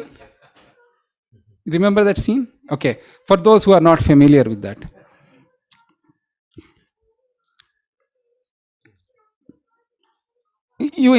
one friend invites another friend at home, and he says, "Well, I'm having a pizza party. Please come home." I like, yes, pizza party. Yes, let's go.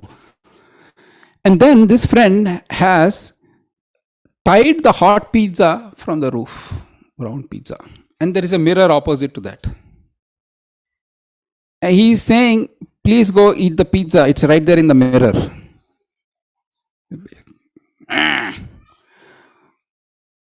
But because the tongue has to taste the pizza to enjoy.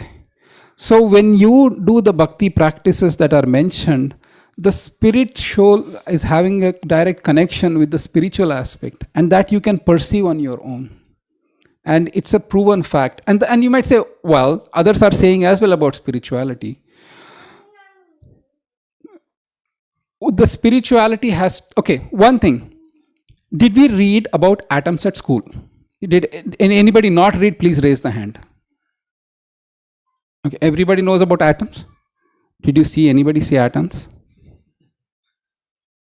Then how do you know? Because your teacher told. The teacher see? Probably not. Then how do they know? Somebody must have.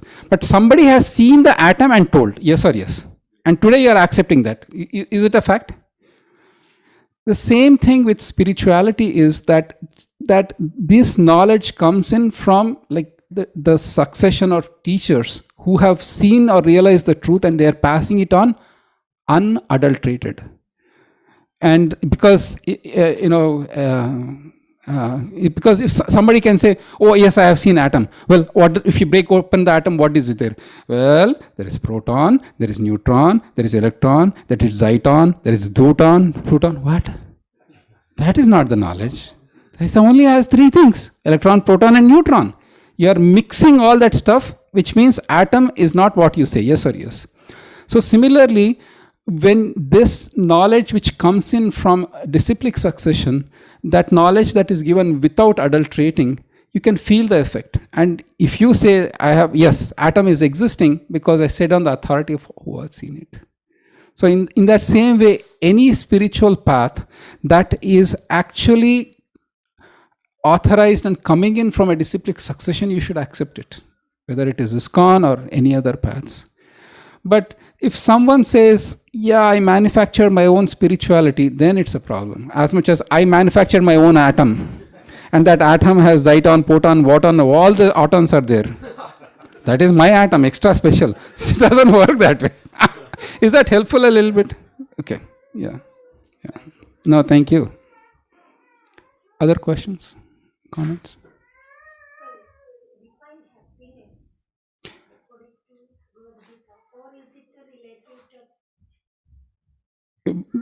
So Krishna says in the Bhagavad Gita that when Atma is in touch with Paramatma or Bhagavan himself, and there is a relationship of bhakti, a loving bhakti, that is the highest form of happiness.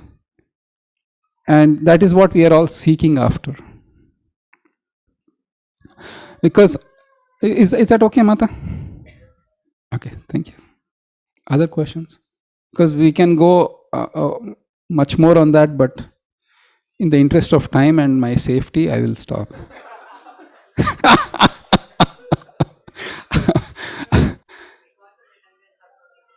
Oh, finally, okay, we'll have a 5-minute kirtan. 10 minutes. Okay, 10 minutes. And then for those who want to dance, they can dance because nobody will judge. And we are not having, what is that show? Some idol, something goes on, right? So I don't know. Thank you. Somebody dances, right? Dancing, all that. People judge and you are in front of. Yes. Oh, whatever. So nothing, nobody will judge.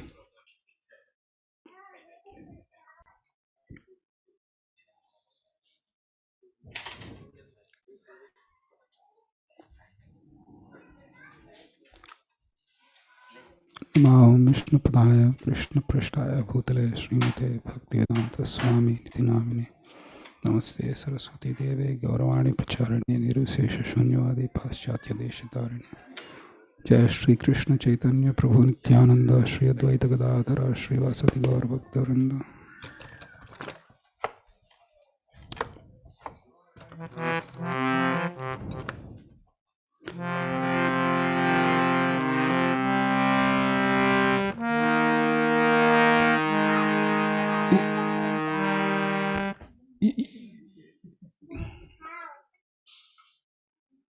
You want to sing? Please, you should sing. Yes. Please sing. I do not know how to play with it. So, no, that's my limitation. That's why you should sing. Thank you, sir. Bless you can play. You have to be careful.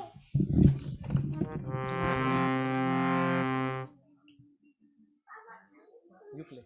He'll just copy you. It's me soft.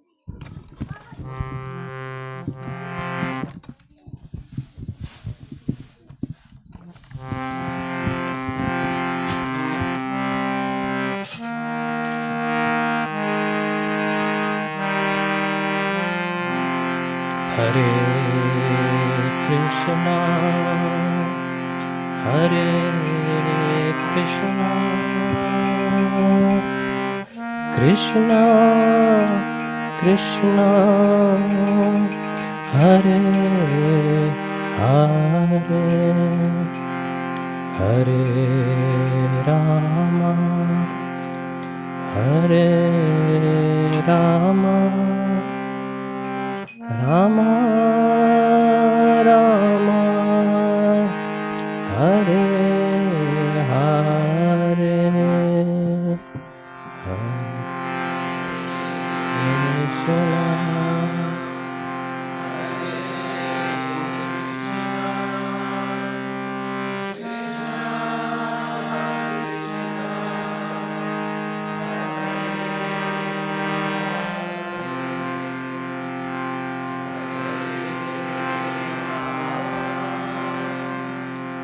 Hare Rama Rama, Hare Hare, Hare Krishna, Hare Krishna, Krishna Krishna, Hare Hare, Hare Rama, Hare Rama, Rama Rama, Hare Hare, Hare Krishna, Hare Krishna, Krishna Krishna, Hare Hare, Hare Rama, Hare Rama, Rama Rama, Hare Hare, Hare Krishna, Hare Krishna, Krishna Krishna, Hare Hare, Hare Rama, Hare Rama, Rama Rama, Hare Hare.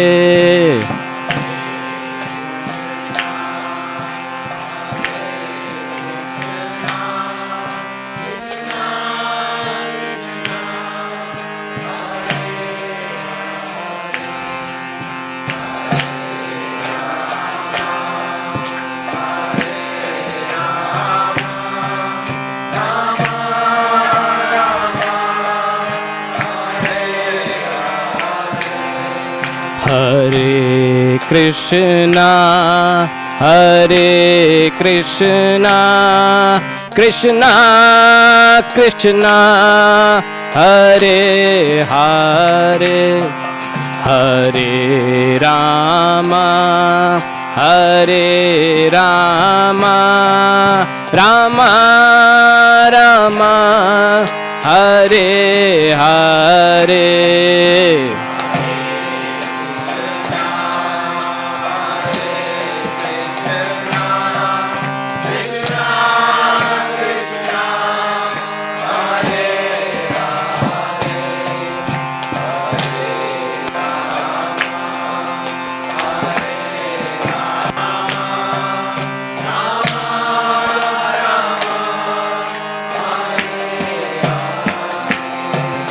Hare Krishna, Hare Krishna, Krishna Krishna, Hare Hare, Hare Rama, Hare Rama, Rama Rama, Hare Hare, Hare Krishna, Hare Krishna, Krishna Krishna, Hare Hare, Hare Rama, Hare Rama, Rama Rama, Hare Hare, Hare Krishna, Hare Krishna, Krishna Krishna, Hare Hare, Hare Rama, Hare Rama, Rama Rama, Hare Hare. Krishna, Hare Krishna, Krishna Krishna, Hare Hare, Hare Rama, Hare Rama, Rama Rama, Hare Hare, Hare Krishna, Hare Krishna, Krishna Krishna, Hare Hare, Hare Rama, Hare Rama, Rama Rama, Hare Hare.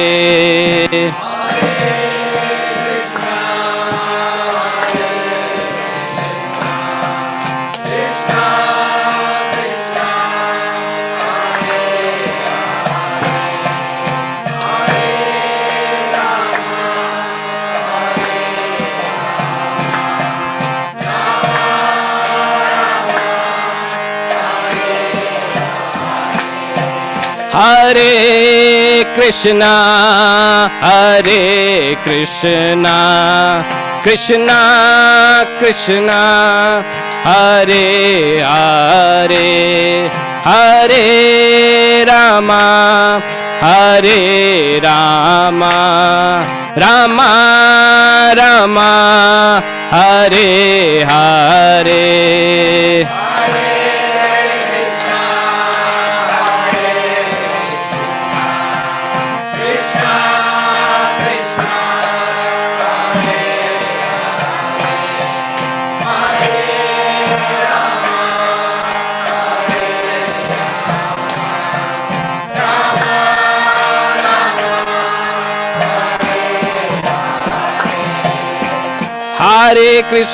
Hare Krishna, Krishna Krishna, Hare Hare, Hare Ram, Ram Ram, Hare Hare.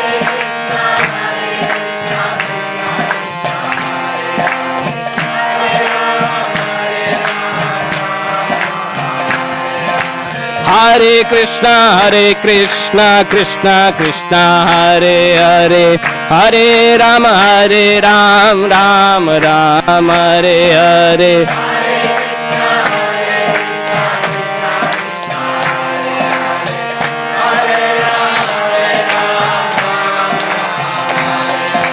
Hare Krishna, Krishna Krishna, Hare Hare, Hare Ram, Ram Ram, Hare Hare.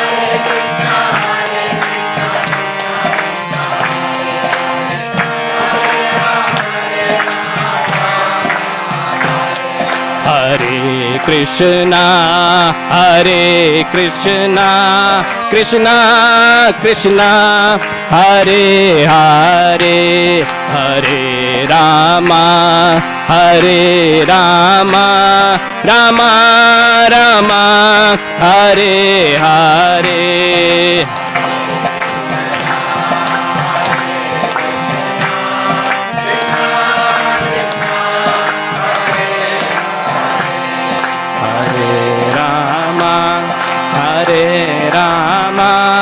Rama Rama, Hare Hare, Hare Krishna, Krishna Krishna, Hare Hare, Hare Rama, Rama Rama, Hare Hare.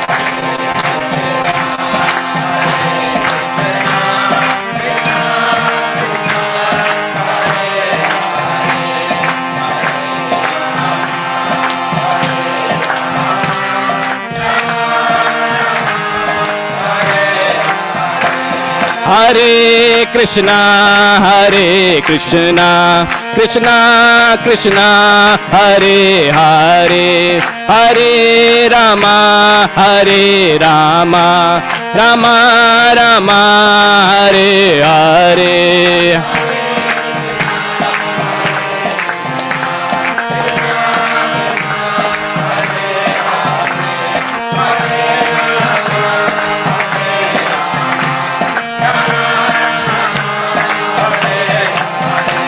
Hare Krishna, Krishna Krishna, Hare Hare, Hare Rama, Rama Rama, Hare Hare.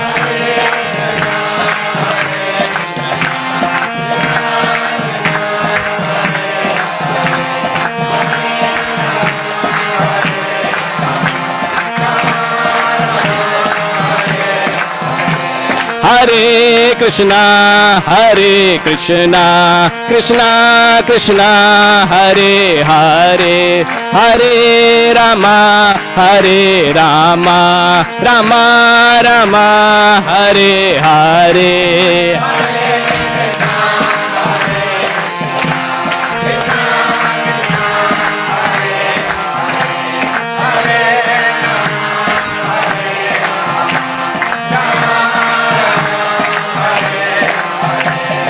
Hare Krishna, Krishna Krishna, Hare Hare, Hare Ram, Ram Ram, Hare Hare.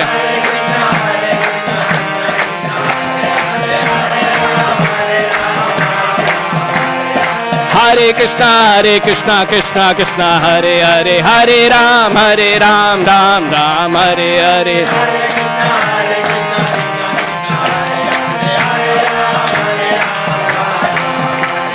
Hare Krishna, Krishna Krishna, Hare Hare, Hare Ram, Ram Ram, Hare Hare.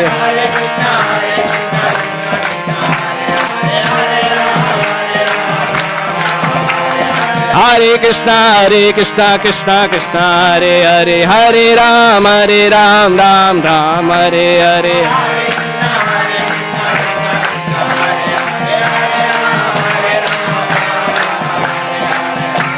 Hare Krishna, Hare Krishna, Krishna Krishna, Hare Hare, Hare Rama, Hare Rama, Rama Rama, Hare Hare.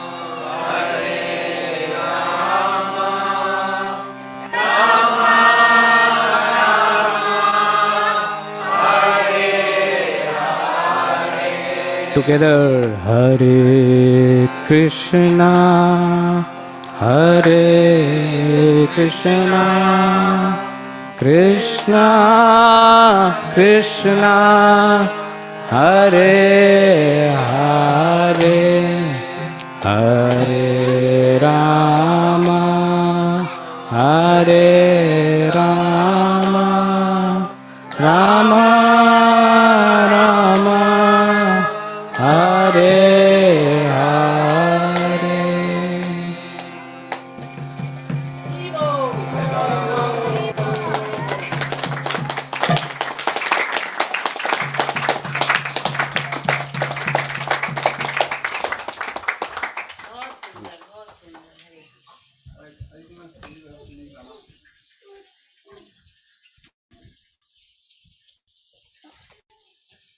It was so blissful. I'm still in there. Hare Krishna, Srivas, Pandit, Prabhuji. It's such an honor and privilege to have you in our house today. I'm so blessed. I feel so blissful. Thank you so much for your wonderful lecture and all your guidance. We will keep coming after you for more of this guidance, a lot of unanswered questions. So we need help. Thank you so much. It was Ankit's birthday on Tuesday. And so so in the presence of devotees, I wanted him to cut the cake now. And followed by prasadam. And he does not like loud noise about anything related to him. So I thought I'll do this just to make sure he gets all the noise. Hare Krishna.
वाञ्छाकल्पतरुभ्यश्च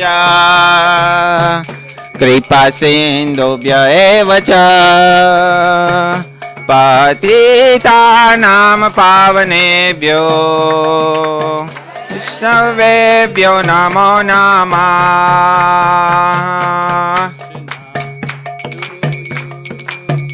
हरे Krishna To you, Hare Krishna to you, Hare Krishna to you. May you never take birth again. May you never take birth again. May you never take birth again. May you never take birth again. May you go back to Krishna. May you go back to Krishna. May you go back to Krishna. Hare Krishna to you. Hare Hare Bol. Hari बोल